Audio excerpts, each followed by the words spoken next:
Hi, Amanda Ambles here.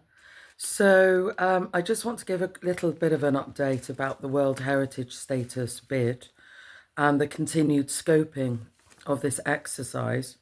So, um, I bumped into one of the councillors last week, and basically, this person looked at me squarely in the face and said, "Well, can we have a chat?"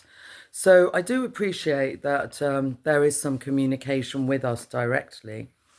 But rather than a two-way chat, it felt a little bit like this is how it is. So what she said to me was, she looked at me squarely and said, "Well, you know that there will not be a wall built around the tour."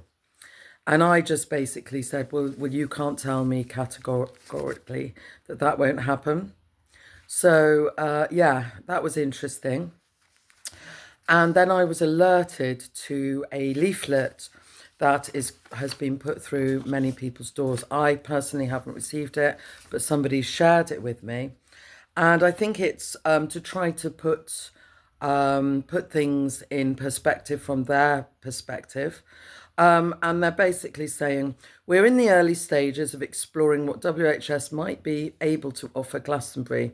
We need to hear all sides and be open-minded. Well, that's not something I've seen a lot of evidence for so far.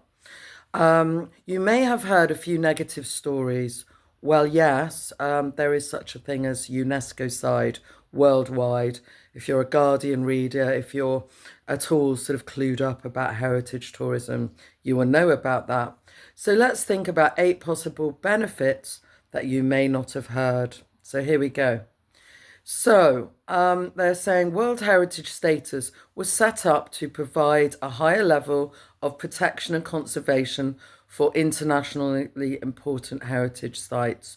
Well, we can see that it doesn't actually provide protection. And this was confirmed in the consultation last month by one of the actual consultants for Bath itself. And over the past few years, there have been increasing numbers of planning applications for developments of land on land around the tour. WHS would add another layer of protection. Well, we can clearly see that it doesn't, because when we look at Stonehenge and when they wanted to build the tunnel, it clearly did not add a stage of protection, and it was only money that stopped the tunnel from happening. You may know that residents and councillors are working to resolve traffic issues in the town. WHS could help with this process, but they don't say how they're going to help. So, as far as I can tell, there will be increased numbers of visitors. You know, there will most probably have to be a park and ride scheme. There will be more people visiting the town. So, how? They're not saying how they're going to resolve these parking issues at all. And then another thing is, as Glastonbury has changed from a factory town to a tourist and pilgrimage town. WHS would ensure that for the first time a plan of dealing with the increase in visitors is taken seriously. But they don't say how. They don't give any nuts and bolts about how they're going to do this. It's all just abstract theories. With increasing numbers of people owning more than one car, parking has already become a real issue. Okay, World Heritage status would highlight the need for improved infrastructure and act as a lever to achieve it by giving us access to more grant funding, i.e. creating a park and ride. But really, no, I'm sure you can use town deal funding for that. There are other means of getting funding, not just WHS. So that falls flat on its face. By being part of a network of international heritage sites, WHS would help to build on and strengthen our sense of civic pride and our feeling of belonging to a very special place. Well, no, thank you. We already know that we live in a very special place and we have civic pride, and we also have personal pride as well. So that also falls flat on its face. There would be no charge to who controls each part of our town. The tour would continue to be owned and run by the National Trust and the Abbey by their charity. Services would be provided by the Town Council and Somerset Council. However, with as we can see at Stonehenge, the English heritage are definitely controlled by the World Heritage, because they basically pull the shots there. We spoke to some people who work there and they confirmed that.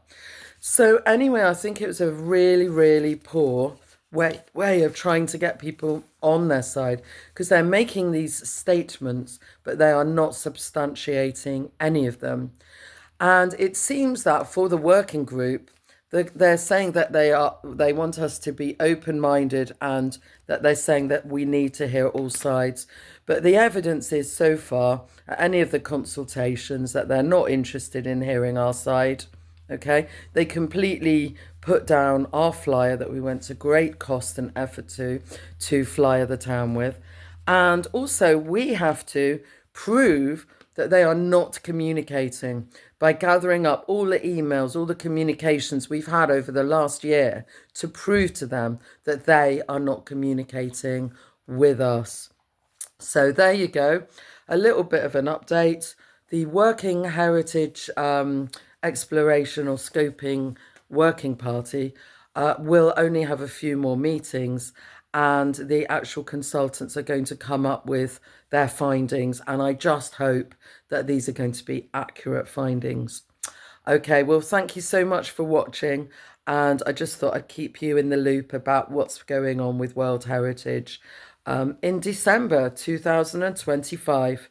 Thanks for watching.